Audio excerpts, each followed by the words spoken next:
Dr. Maya Reeves had said it 3 times. 3 times in 4 weeks, each time documented in incident reports that disappeared into the void of hospital administration like prayers into a black hole. The loading dock security protocol was broken. The electronic badge reader blinked green for anyone. The camera in the southwest corner had been dark since August.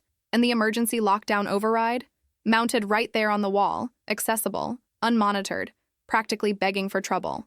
Nobody cared. Nobody ever cared what the overnight ER-charge nurse thought about security until it was too late. She could smell the rain through the open ambulance bay doors, that electric, metallic scent that came before a serious storm hit Manhattan. It was 11:47 p.m. on a Tuesday in October, and New York Presbyterian was humming at its usual nocturnal frequency. Not slammed, not dead. Steady. 23 patients in beds, 4 in the waiting room. 2 traumas expected within the hour from a car pileup on the FDR Drive. Maya stood at the central station, reviewing handoff notes from the evening shift. Vitals stable on the MI in Bay 6. Psych consult pending for the overdose in 9. The usual choreography of controlled chaos that she'd been conducting for 8 years. Her junior nurse, Liam Chen, appeared at her elbow with 2 coffees. Trauma bay's prepped. EMS is 10 minutes out with the first MVA. GSW status? Maya asked, taking the cup without looking up. Stable.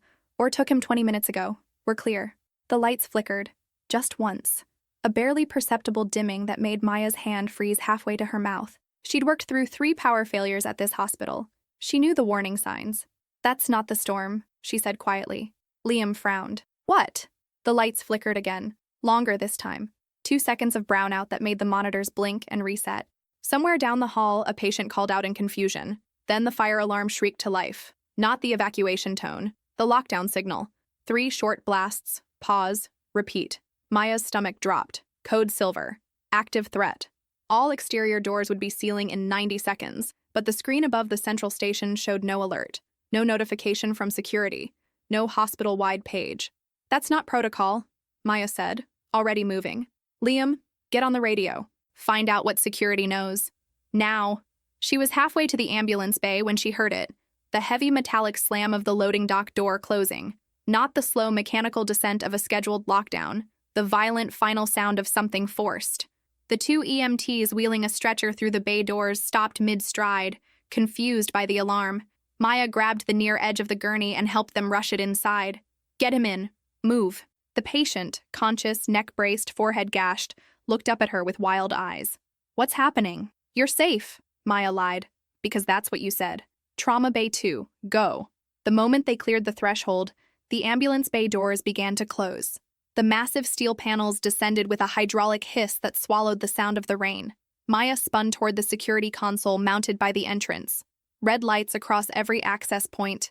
Main entrance. Staff entrance. Ambulance bay, loading dock, all sealed. The radio on her hip crackled. Liam's voice, tight with tension. Maya, security's not answering. The command center isn't responding. I tried 3 channels. She pressed the transmit button. Did you reach the incident, Commander? There's no active incident logged in the system. Maya's pulse kicked up. A lockdown without an incident. An alarm without authorization. She turned and walked fast toward the interior corridor, past the waiting room where 4 people sat looking up at the screaming alarm with varying degrees of concern. A mother clutching her feverish toddler. An old man holding a bloody towel to his hand. A teenage girl curled in her chair, earbuds in, oblivious. Liam met her at the station, his face pale. I checked the override log. Someone activated the lockdown manually, from the loading dock. When? 90 seconds ago. Maya felt something cold settle in her chest. Manual activation meant someone physically pressed the button, someone with access, someone inside. She pulled up the security camera feed on the central monitor, cycling through views. Main lobby, sealed, empty. Staff parking, sealed. Ambulance bay, sealed. She clicked to the loading dock camera, black screen. That camera's been dead for 6 weeks, she said, more to herself than to Liam. I reported it. 3 times. The alarm cut off abruptly, leaving a ringing silence that felt worse than the noise. Maya's radio crackled again, but this time it wasn't Liam. It was a voice she didn't recognize. Male. Calm. Too calm. Attention all staff. This is not a drill. New York Presbyterian is now under quarantine protocol. All exits are sealed. All external communication has been suspended. Remain at your stations. Further instructions will follow. The radio went dead. Liam stared at her. Quarantine protocol? For what? Maya didn't answer. She was already pulling up the electronic health records, scanning the patient list, looking for anything, any infectious disease flag, any isolation order, any indication that this was legitimate. Nothing. Her phone buzzed. A text from her ex-husband, an NYPD sergeant. News says your hospital just went dark. All lines down. What's happening? Maya looked up at the sealed doors, at the 23 patients in their beds, at the 4 people in the waiting room who had no idea they'd just been locked inside with something worse than a storm. She thought about the loading dock, the broken camera, the unmonitored override button, the warning no one had listened to, and she realized with absolute certainty that whoever was behind this had been planning it for weeks. The first panic came from Bay 9. A muffled shout, then the crash of a metal tray hitting linoleum. Maya moved on instinct, Liam half a step behind her. The psych consult patient, a 26-year-old woman named Jessica Park, overdose on benzos, stable but agitated, was sitting upright in bed, ripping the IV from her arm. "Let me out." Her voice was raw, rising. "Let me out." Blood dripped from the catheter site. Maya caught her wrists gently, firmly. "Jessica, look at me. You're safe here. The doors are locked. I heard it." I can't be locked in. I can't." The claustrophobia was real, chemical, coursing through Jessica's system along with whatever she'd swallowed 6 hours ago. Maya could see her pupils, still pinpoint, still scared. "I know it feels wrong," Maya said, keeping her voice low and level. "But you're in a hospital. We're going to figure this out. I need you to breathe with me. In for 4. Can you do that?" Jessica's breathing was ragged, hitching, but she nodded. Maya counted her through it. 4 in, hold, 6 out, while Liam quietly cleaned the blood and reinserted the line. By the time Jessica's shoulders dropped, Maya could hear other voices rising in the waiting room. Fear was contagious, faster than any virus. She left Liam to finish and walked back to the station. The 4 waiting room patients were on their feet now, clustered near the sealed entrance doors. The mother with the toddler was pulling on the handle uselessly. The old man was on his phone, frowning at the screen. "No signal," he said to no one in particular. "I got no signal." Maya stepped into the space, hands visible, posture open. "Crisis management 101. Be the calm. Everyone, I need you to take a seat. We're working on getting more information right now." "What kind of quarantine?" the mother demanded. Her child was burning up against her shoulder, eyes glazed with fever. "Is it airborne? Chemical? What are we exposed to?" "We don't have confirmation of exposure to anything," Maya said carefully. The announcement didn't specify a pathogen, which means this could be precautionary. It was a lie. A quarantine lockdown without a named threat wasn't precautionary. It was chaos with a script. The teenage girl finally pulled out her earbuds. "My mom's gonna freak. Can I borrow someone's phone?" "Cells are down," the old man said. "Landlines, too, probably. Whole hospital's dark." Maya felt the weight of their eyes on her. They wanted answers. They wanted reassurance. They wanted someone to be in control. She was an ER charge nurse, not incident command. But incident command wasn't answering. "Stay in the waiting area," she said. "I'll update you every 15 minutes. If anyone feels symptomatic, nausea, difficulty breathing, rash, you tell me immediately." She turned back toward the station before anyone could argue. Liam was already on the radio again, cycling through channels. "Still nothing from security. I got through to ICU on channel 7. They're locked down too. No information from admin." Maya pulled up the internal hospital directory on the monitor. Incident command should have activated by now. The CEO, the CMO, the risk management team, someone should be coordinating. She dialed the command center extension from the desk phone. Dead air. She tried the CEO's office, the CMO's line, security dispatch. Every single one went to voicemail or silence. "They cut the phones," Liam said quietly. Or someone did. Maya opened the personnel access log, scrolling through the last hour of badge swipes. Most of the activity was normal, nurses clocking in for night shift, residents moving between floors, environmental services making rounds. But there, 11:39 p.m., a badge swipe at the loading dock entrance. Employee ID, M. Torres, maintenance. She didn't recognize the name. She pulled up the employee photo. The screen showed a man in his 40s, Hispanic, maintenance uniform, unremarkable face. Hired 8 months ago. Background check cleared, no flags. Maya's fingers were already moving, pulling up the last month of his badge activity. He'd been working night shifts, always in low-traffic areas. The loading dock, the sub-basement, the mechanical rooms, and he'd accessed the security office, twice, 3 weeks ago, and again last Tuesday. "Liam," Maya's voice was tight, "pull the mechanical room logs. I want to know if anyone's been near the server room or the telecom junction in the last 72 hours. He stared at her. You think this is inside? I think someone knew exactly which cameras to kill and which doors to seal. She pointed at the screen. And I think they've been setting it up for weeks. The lights flickered again. Longer this time. 5 seconds of brownout that made the ventilators switch to battery backup with a chorus of warning beeps. When the power stabilized, the monitor above the central station blinked and changed. A new message. White text on black background. Attention. All personnel and patients are advised to remain calm. This facility is under active containment. Any attempt to breach exits will result in contamination risk. Further instructions in 30 minutes. Maya read it twice. The language was wrong. Too vague. Contamination risk, without specifying the contaminant. Active containment without naming the protocol. It sounded official. It sounded like every disaster training video she'd ever sat through. But it wasn't hospital language. It was theater. Liam's radio crackled.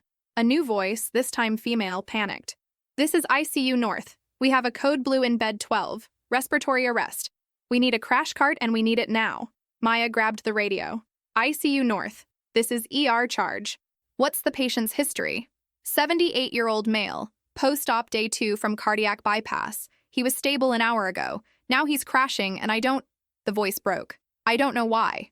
Maya's mind raced. Post-op cardiac. Stable. Sudden respiratory arrest. It could be a dozen things. Pulmonary embolism. Arrhythmia. Stroke. Or it could be something introduced. Send someone down with full vitals, Maya said. I want to see the chart. She looked at Liam. Get me a full census. Every patient in this hospital. I want admission times, diagnosis codes, and any change in status in the last 2 hours. You think someone's targeting patients? I think, Maya said slowly, that whoever locked us in here wants us distracted. And the best way to distract a hospital is to make people start dying. The monitor blinked again. The message disappeared, replaced by a live camera feed. It took Maya 3 seconds to recognize the view. The loading dock. The camera that had been dead for 6 weeks. It was working now.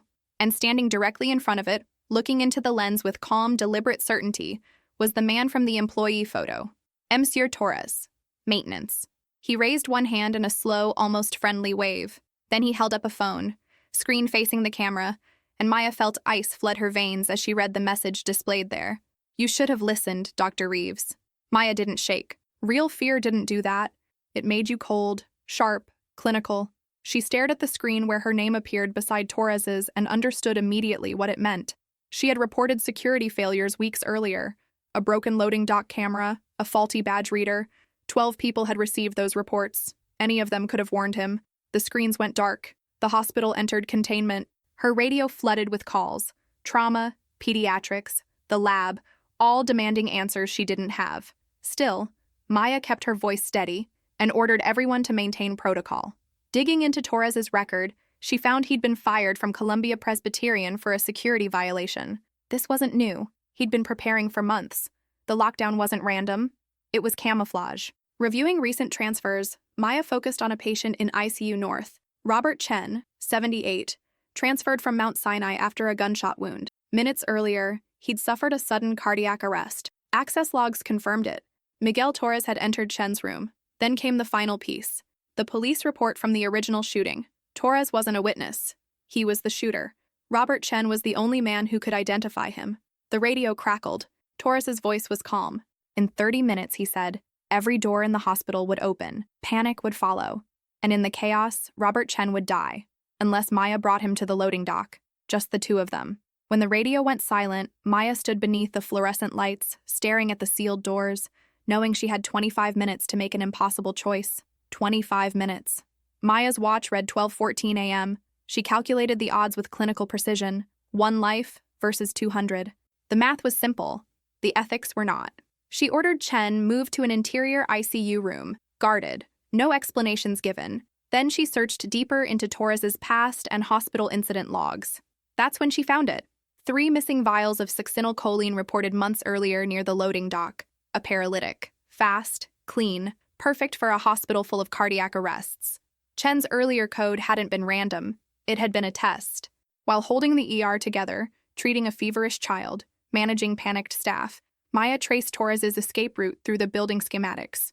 Loading dock, service tunnels, and the morgue. Underground, understaffed, invisible during chaos. Then trauma called. Their MVA patient was crashing. No OR access. Maya made the call and operated in the ER. 7 minutes to cut, 12 to stabilize. The man lived. 4 minutes left. Security feeds showed Torres waiting at the loading dock, and another figure moving in the basement toward the service elevator. No badge access. An accomplice. Torres came over the radio.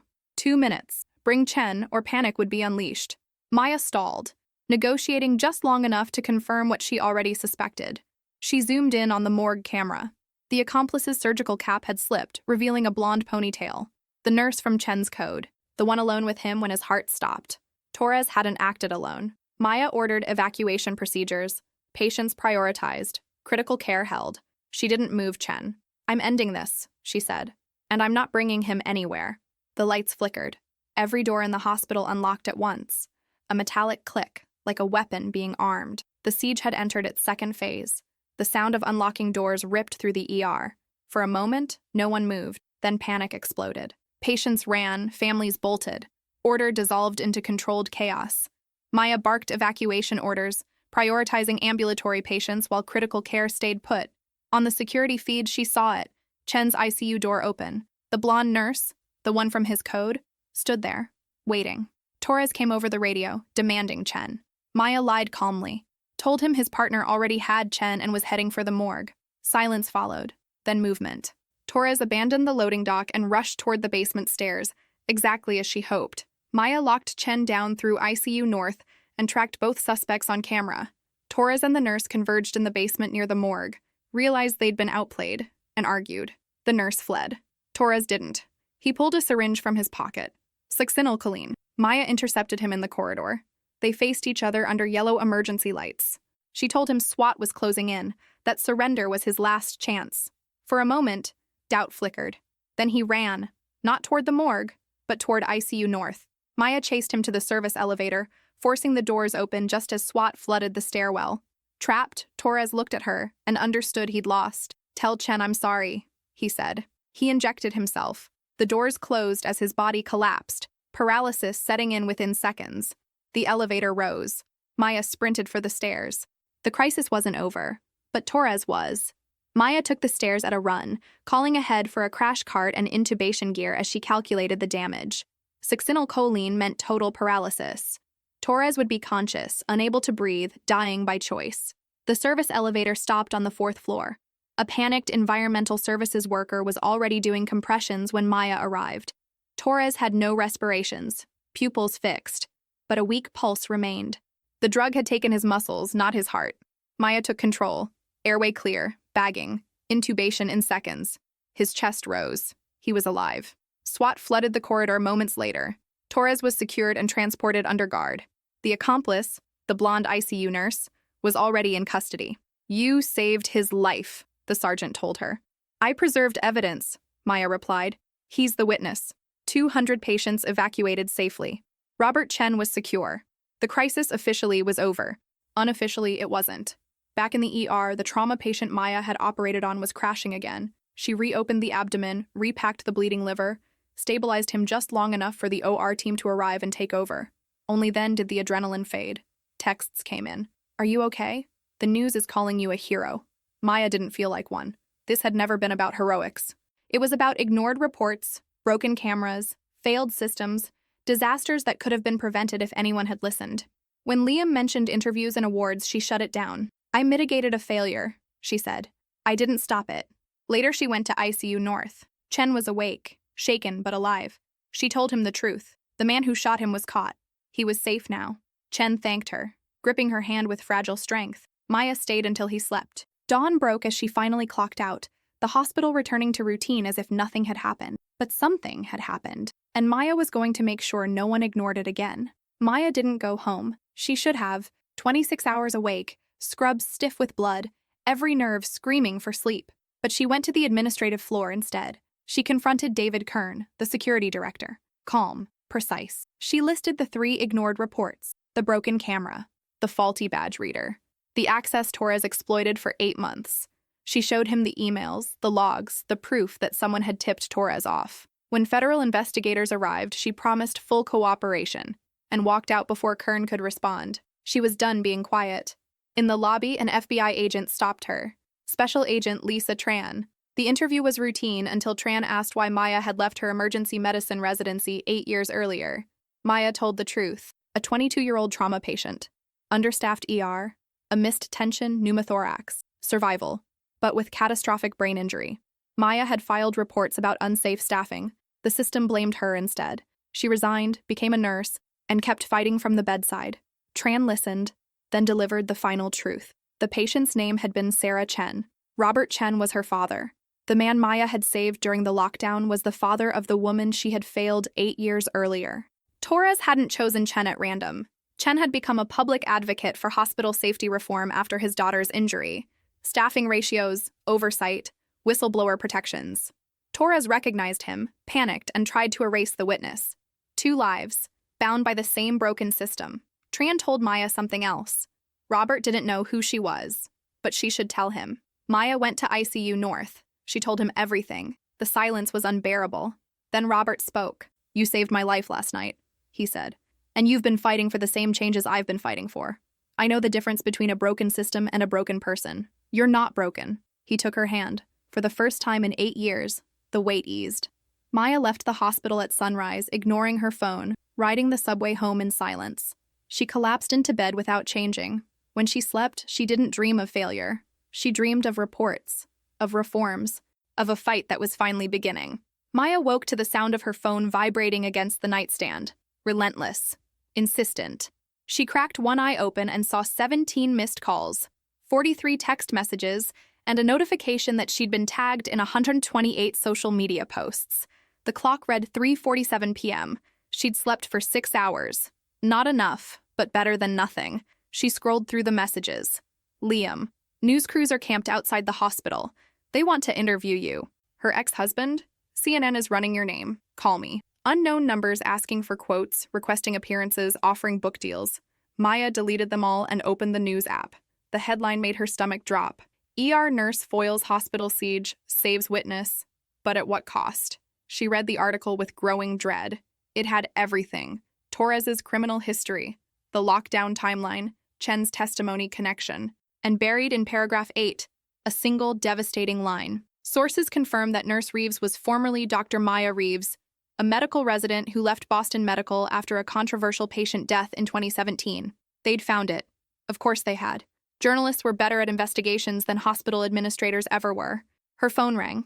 "Liam," she answered. "Maya, don't read the—" "Already did. It's getting picked up everywhere. The hospital's PR team is going into damage control. They're saying you acted heroically, but also raising questions about your credentials, your past, whether you should have—" He stopped. "They're covering their asses." "Of course they are." Maya sat up, running a hand through her hair. "What's the official statement?" "That the hospital is conducting a full review of last night's events and cooperating with federal investigators. That all staff performed admirably under extraordinary circumstances. That patient safety remains their highest priority." Liam's voice was bitter. "Standard corporate speak. No mention of the security failures you documented. No acknowledgement that this could have been prevented." Maya stood and walked to her window. Outside, the street was gray and ordinary. Delivery trucks, dog walkers, people living their lives completely unaware that 20 blocks north, a hospital had nearly become a crime scene. "They're going to try to bury this," she said quietly. "Probably, but Maya—" Liam hesitated. "Robert Chen gave a statement to the press an hour ago. He told them about your reports, about how you'd been warning the administration for weeks. He called you a hero and the hospital negligent." Maya's pulse kicked. "He did what?" "He went public, said his daughter's case 8 years ago and his own case last night proved that systemic failures cost lives, and that nurses like you are the only thing standing between patients and disaster." Liam paused. "It's going viral. People are sharing it. Journalists are asking questions. The hospital can't bury this anymore." Maya closed her eyes. Robert Chen, still fighting, still refusing to stay quiet even after everything he'd survived. "The administration's going to hate me," she said. "They already do. But now they can't fire you without looking like they're retaliating against a whistleblower." Liam's voice softened. "You've got leverage, Maya. Use it." She ended the call and pulled up Robert's statement on her phone. The video was shaky, filmed in his ICU room, but his voice was clear and steady. "I'm alive because of Nurse Maya Reeves. She saw the security failures. She reported them. She was ignored. And when the worst happened, she didn't run. She didn't hide. She stayed and she fought. That's the person hospitals need. That's the professional we should be celebrating, not the administrators who let the cameras stay broken, not the security director who dismissed her warnings. Her. The video had 1.2 million views. The comments section was flooded with support. Nurses sharing their own stories of ignored safety concerns, patients describing systemic failures, families recounting preventable deaths. Maya felt something shift in her chest. Not relief, not vindication. Something heavier, responsibility. This wasn't just about her anymore. Her phone rang again. Unknown number. She almost didn't answer, but something made her pick up. Maya Reeves? The voice was female, professional, faintly familiar. Speaking. This is Senator Patricia Whitmore. I chair the Senate Subcommittee on Healthcare Quality and Patient Safety. I've been following your case, and I'd like to invite you to testify at a hearing we're convening next month on hospital security and whistleblower protections. Maya sat down slowly. Senator, I'm just a nurse. I'm not. You're exactly who we need. Frontline staff with documented evidence of systemic failures. Someone who fought the system and won. Whitmore paused. We've been trying to pass legislation on mandatory safety reporting and whistleblower protections for 3 years.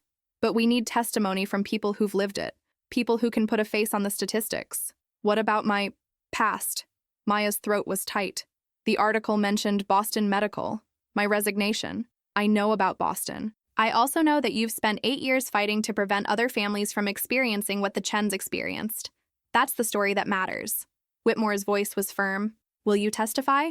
Maya thought about Sarah Chen, still in a care facility somewhere, trapped in a body that couldn't wake up. She thought about Robert Chen, who'd turned grief into activism and nearly died for it. She thought about Torres, desperate enough to plan a murder, and the blonde ICU nurse, young enough to make terrible choices and old enough to know better. She thought about every ignored report, every dismissed concern, every nurse who'd tried to speak up and been silenced.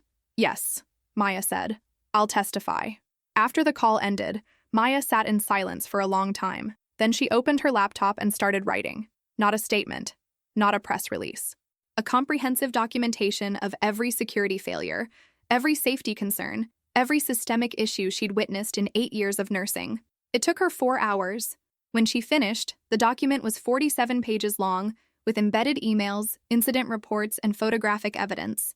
She titled it, The Price of Silence: How Healthcare Systems Fail Patients and the Staff Who Try to Save Them. She sent it to Senator Whitmore, to Agent Tran, to 3 investigative journalists whose work she respected, and to David Kern, with a simple note.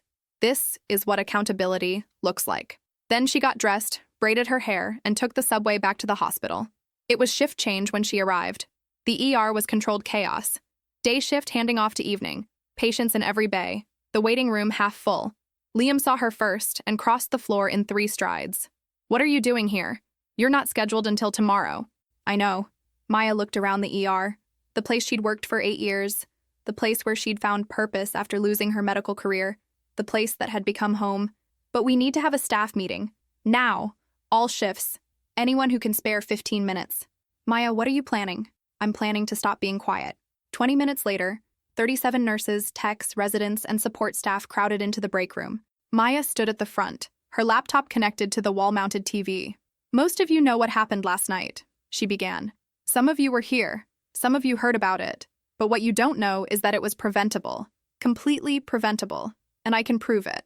She pulled up her documentation, showed them the reports she'd filed, the security failures she'd flagged, the responses she'd received or hadn't received, the systematic dismissal of frontline concerns in favor of budget constraints and administrative convenience. This isn't just about last night, Maya said. It's about every time you've reported a broken piece of equipment and been told to make do. Every time you've flagged an unsafe patient ratio and been told to manage. Every time you've seen something wrong and been afraid to speak up because you know you'll be ignored or punished. The room was silent. She could see recognition in their faces, the weight of their own dismissed concerns. I'm testifying before Congress next month, Maya continued, about whistleblower protections and mandatory safety reporting. But I can't do it alone. I need your stories, your documentation, your evidence, because the only way to change this system is to make it impossible to ignore.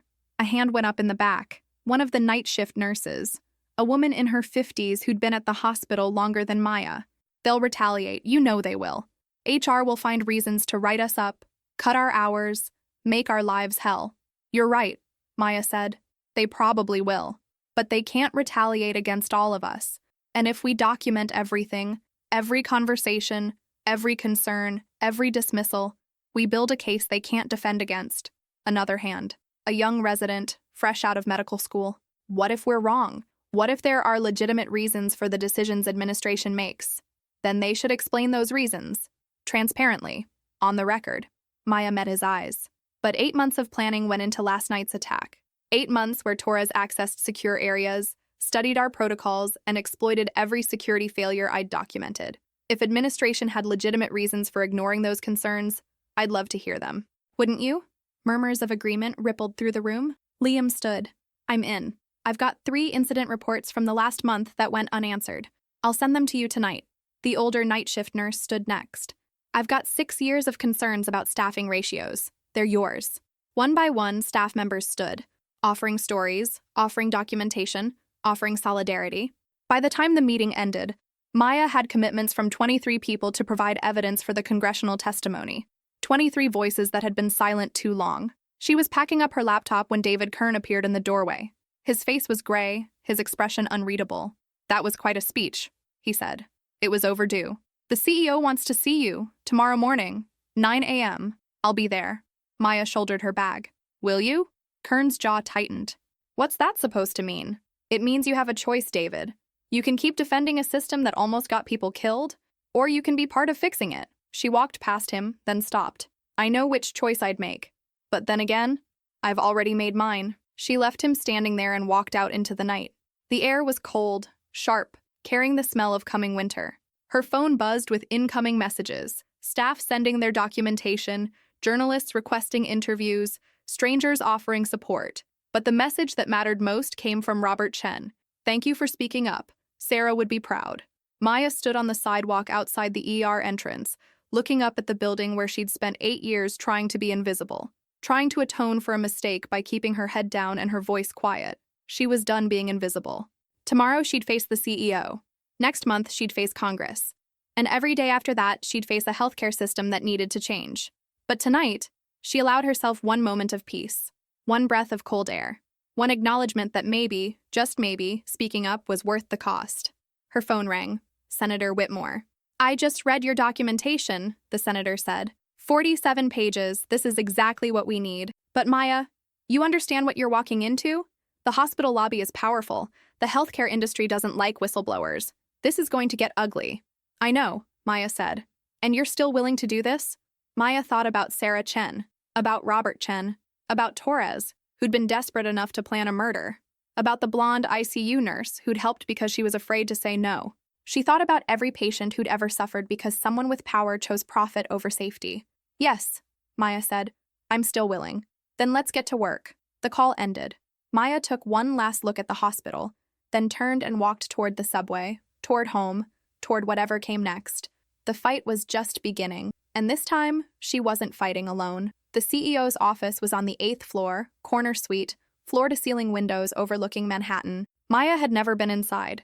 Charge nurses didn't get invited to the executive level unless something had gone catastrophically wrong. She arrived at 8:57 a.m. wearing clean scrubs and her ID badge. No armor, no pretense. Just the uniform of someone who worked for a living. The assistant, a polished woman in her 30s with a practiced smile, gestured to a leather chair. Dr. Castellanos will see you shortly. Can I get you coffee? Water? No, thank you. Maya sat and waited. The office was designed to intimidate. Expensive art on the walls, awards and commendations displayed behind glass, a view that reminded you exactly how high up you were and how far you could fall. At 9:03, the door opened. Dr. Marcus Castellanos entered, followed by David Kern and 2 people Maya didn't recognize. One was a woman in a gray suit carrying a legal pad, in-house counsel probably. The other was a man in his 60s, silver hair, tailored suit, board member maybe, or crisis management consultant. Castellanos was 50, charismatic in the way administrators often were, expensive haircut, firm handshake, eyes that calculated your value in real time. He'd been CEO for 3 years. Before that, he'd run a hospital network in Texas that had been sued 6 times for patient safety violations. Maya, thank you for coming. He gestured to the conference table. Please, sit. They arranged themselves like opposing teams. Castellanos at the head, Kern and the lawyer on his right, the consultant on his left, Maya alone on the opposite side. I'll get straight to the point, Castellanos said. The events of 2 nights ago were a tragedy that we take extremely seriously. We're grateful for your quick thinking and your dedication to patient safety. However, he paused. We're concerned about some of the statements you've made to the media and to federal investigators. I haven't made any statements to the media, Maya said calmly. I've declined all interview requests. But you've provided documentation to Senator Whitmore's office. Documentation that paints this hospital in a very unfavorable light. Documentation that's factual and verifiable. The lawyer leaned forward. Ms. Reeves, we need to discuss the potential legal implications of your testimony. Your employment contract includes a confidentiality clause regarding internal hospital operations, which doesn't apply to safety violations or criminal activity. Maya met her eyes. I consulted with an attorney yesterday. Whistleblower protections supersede confidentiality agreements. You can't legally prevent me from testifying about documented security failures. The room went quiet. The consultant made a note on his legal pad. Castellanos shifted tactics. Maya, I understand you're frustrated. You filed reports that you feel weren't adequately addressed, but you have to understand the complexity of running a hospital. We have limited resources, competing priorities, budget constraints. The loading dock camera cost $1,200 to replace, Maya interrupted. The badge reader malfunction was a software update, free. The emergency lockdown protocol review I requested would have taken 4 hours of staff time. She pulled a folder from her bag and slid it across the table. I did the math. Total cost to address every concern I raised in 3 months of reports? $18,000. The hospital's operating budget last year was $1.2 billion. You spent $18,000 on the executive holiday party. Kern's face flushed red. Castellanos' expression didn't change. You're oversimplifying. No, you're overcomplicating. Maya's voice was steel. A man planned a murder in this hospital because basic security protocols were ignored. He had access to restricted areas. He stole controlled substances. He exploited every single failure I documented. And when I tried to prevent this exact scenario, I was dismissed as a paranoid charge nurse who didn't understand the big picture. That's not, Kern started. I have the emails, David. All of them, including the one where you told facilities management that my reports were alarmist and not urgent. Maya turned back to Castellanos. So here's what's going to happen. I'm testifying before Congress. I'm providing every piece of documentation I have, and I'm recommending federal oversight of hospital security protocols, mandatory safety reporting systems, and whistleblower protections with financial penalties for retaliation. The consultant spoke for the first time. His voice was smooth, professional. Ms. Reeves, we'd like to offer you a compromise. The hospital will publicly acknowledge the security failures and commit to comprehensive system improvements. We'll establish a safety task force with frontline staff representation, including you if you're interested. In exchange, you agree to soften your congressional testimony, focus on solutions rather than blame. You want me to help you avoid accountability. We want to move forward productively. Maya looked at each of them in turn. Castellanos with his calculated concern, Kern with his defensive anger, the lawyer with her legal maneuvering, the consultant with his polished damage control. They weren't bad people. They were just people who'd learned to value the institution over the individuals it was supposed to serve, who'd convinced themselves that protecting the hospital's reputation was the same as protecting patients. No, Maya said simply. Castellanos' mask slipped. Ms. Reeves, I'm trying to find a path forward that works for everyone. But if you insist on pursuing this publicly, you need to understand the consequences. Your past will be scrutinized. Your medical license surrender in Boston, the patient death, the questions about your judgment. Are you threatening me? I'm making you aware of reality. You're about to become a public figure. Your credibility will be attacked. Every mistake you've ever made will be examined under a microscope. He leaned forward. Is that really what you want? To relive the worst moment of your career in front of cameras? Maya's hands were steady. Her voice was clear. Dr. Castellanos, 8 years ago, I made a medical error that destroyed a young woman's life. I've carried that responsibility every single day since. I left medicine because I knew I'd failed. But I also knew the system had failed. And I spent 8 years documenting how and why it keeps failing. She stood. So yes, if reliving the worst moment of my career means preventing other families from experiencing what the Chens experienced, then that's exactly what I want. Because unlike you, I've already lost everything. I've got nothing left to protect except the truth. The lawyer opened her mouth. Castellanos raised a hand, silencing her. If you proceed with this testimony, he said quietly, your employment here will become difficult. We won't terminate you. We can't, legally. But there are other ways to make a position untenable. Schedule changes, performance reviews, increased oversight. I know. Maya picked up her bag. I've seen what you do to people who speak up. But here's the thing. You can make my life difficult. You can't make me quiet. Not anymore. She walked to the door, then paused. Robert Chen almost died because you valued cost savings over patient safety. Sarah Chen, his daughter, is in a persistent vegetative state because Boston Medical valued efficiency over adequate staffing. How many more people have to suffer before you decide that maybe, just maybe, listening to frontline staff is worth the investment? She didn't wait for an answer. She left the office, rode the elevator down to the ER, and clocked in for her shift.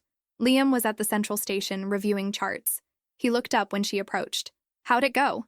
About as expected. They offered a compromise. I declined. What happens now? Now we do our jobs. And we keep documenting everything. The shift was brutal. 3 traumas back to back, a pediatric code, 2 psych holds, and a waiting room that never emptied. Maya moved through it with practiced efficiency, triaging patients, managing crises, teaching residents, and keeping the chaos organized. During a brief lull at 2 p.m., she checked her phone. Senator Whitmore had sent a hearing schedule, November 15th, 3 weeks away. The testimony would be televised, public record, permanent. There was also an email from a journalist at the New York Times. I'm writing a feature on hospital whistleblowers and would like to interview you about your experience. I've obtained records from Boston Medical and would appreciate your perspective on the Sarah Chen case. Maya closed her eyes. Here it came, the scrutiny, the examination of every failure, every mistake, every moment she'd rather forget. She opened the email draft and began typing. I'm willing to be interviewed on the condition that you also speak with Robert Chen and include information about the systemic failures that contributed to his daughter's injury and his own attempted murder. This isn't just my story. It's a pattern. She hit send before she could second-guess herself. At 4 p.m., Maya was suturing a hand laceration when her phone buzzed with an incoming call.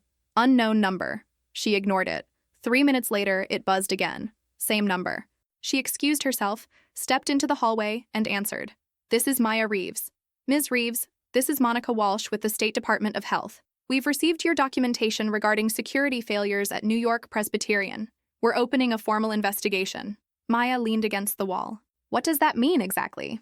It means we'll be conducting unannounced site visits, reviewing all security protocols, interviewing staff, and examining incident reports for the past 2 years. If we find violations of state health codes, which your documentation suggests we will, the hospital could face fines, mandatory corrective action, or suspension of Medicare funding.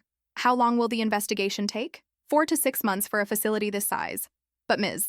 Reeves, Walsh's voice softened, you should know that the hospital will likely fight this. They'll challenge our authority. They'll claim the investigation is politically motivated. It's going to get messy. Everything about this is messy, Maya said. But at least it's moving forward. After the call ended, Maya returned to the ER. The hand laceration patient was gone, replaced by a woman in her 70s with chest pain. Maya ran through the cardiac workup, EKG, troponin, chest x-ray, while her mind worked the larger problem, state investigation, congressional testimony, media scrutiny, legal threats, administrative retaliation. She was fighting on 5 fronts simultaneously, and she was doing it while working 12-hour shifts in an ER that was perpetually understaffed and overwhelmed. At 11 p.m., near the end of her shift, Robert Chen appeared at the ER entrance. He was in a wheelchair, pushed by his daughter from Boston, a woman in her 40s with her father's eyes and her mother's determined expression. Maya met them at the bay doors. Mr. Chen, you should be resting. You're barely 3 days post-arrest. I needed to see you. He gestured to his daughter. This is Catherine. She wanted to meet the person who saved my life. Catherine extended her hand.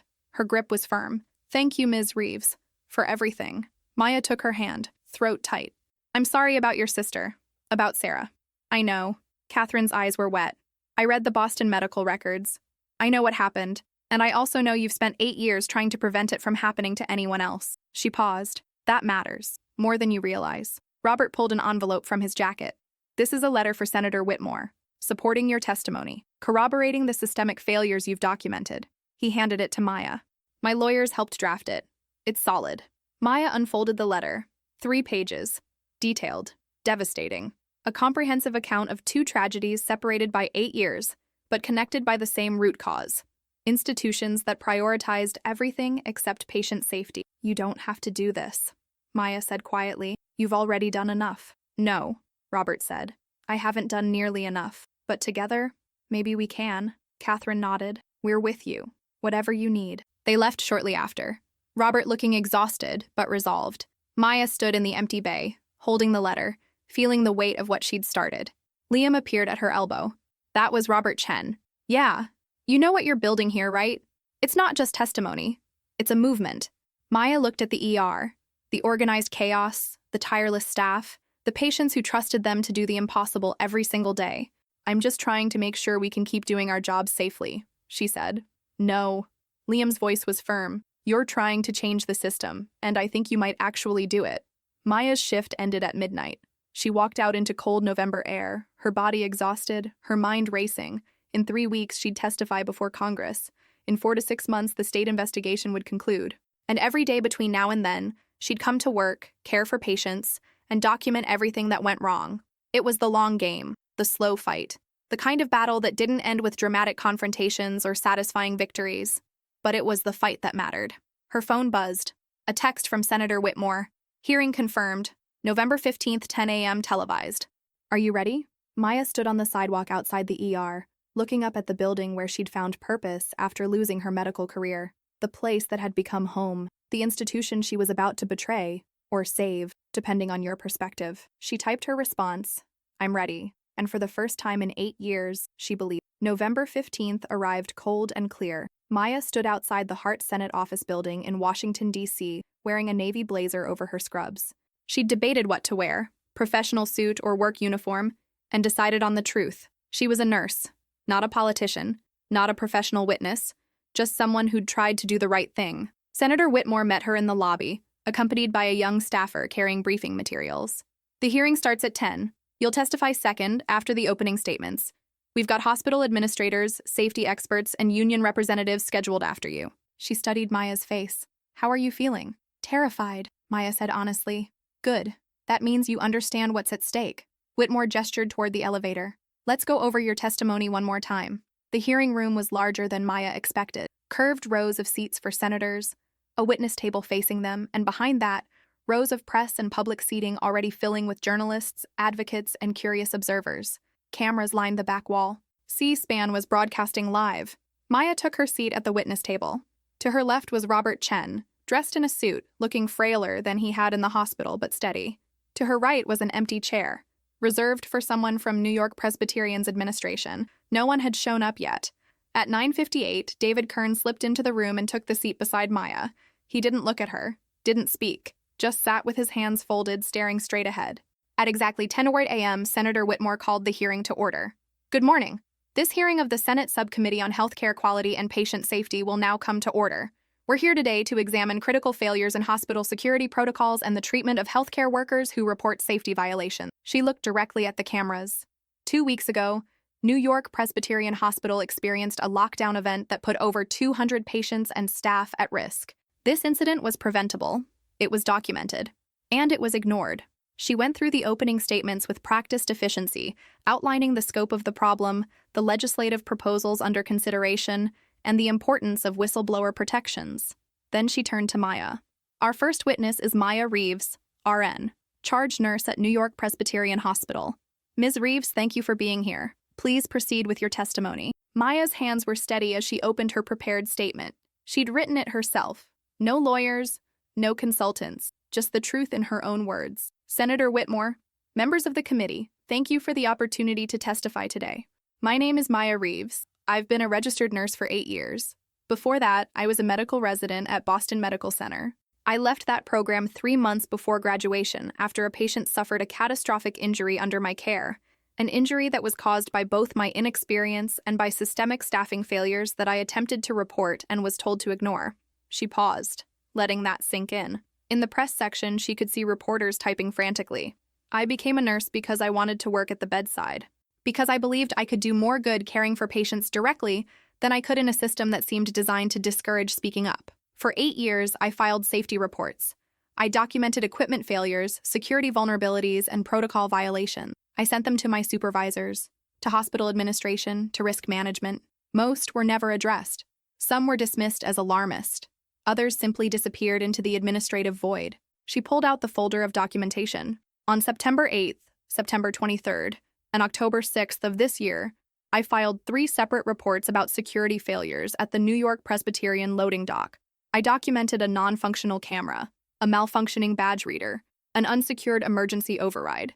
I explained that these failures created vulnerability. I requested immediate corrective action. Maya looked directly at David Kern. I was told my concerns were not urgent, that they would be addressed during the next budget cycle, that I needed to understand the complexity of hospital operations. She turned back to the senators. 6 weeks later, a maintenance worker named Miguel Torres used those exact security failures to lock down the hospital, disable communications, and attempt to murder a patient. He'd been planning it for 8 months. He had access to restricted areas. He stole controlled substances. He exploited every vulnerability I'd documented. And he knew my name because someone in administration had told him exactly who was paying attention. The room was silent except for the soft click of camera shutters.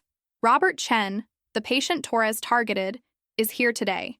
His daughter, Sarah Chen, is in a persistent vegetative state because 8 years ago, the hospital where I worked prioritized efficiency over adequate staffing. 2 tragedies, 8 years apart, connected by the same root cause: institutions that ignore frontline workers who try to prevent disasters before they happen. Maya's voice didn't waver. I'm not here to blame individuals. David Kern, the security director sitting beside me, isn't a bad person. Dr. Castellanos, the CEO who didn't attend this hearing, isn't a villain. They're professionals operating in a system that rewards cost savings and punishes transparency. A system where reporting problems makes you a troublemaker instead of a professional doing your job. She leaned forward. But that system is killing people. It's burning out healthcare workers.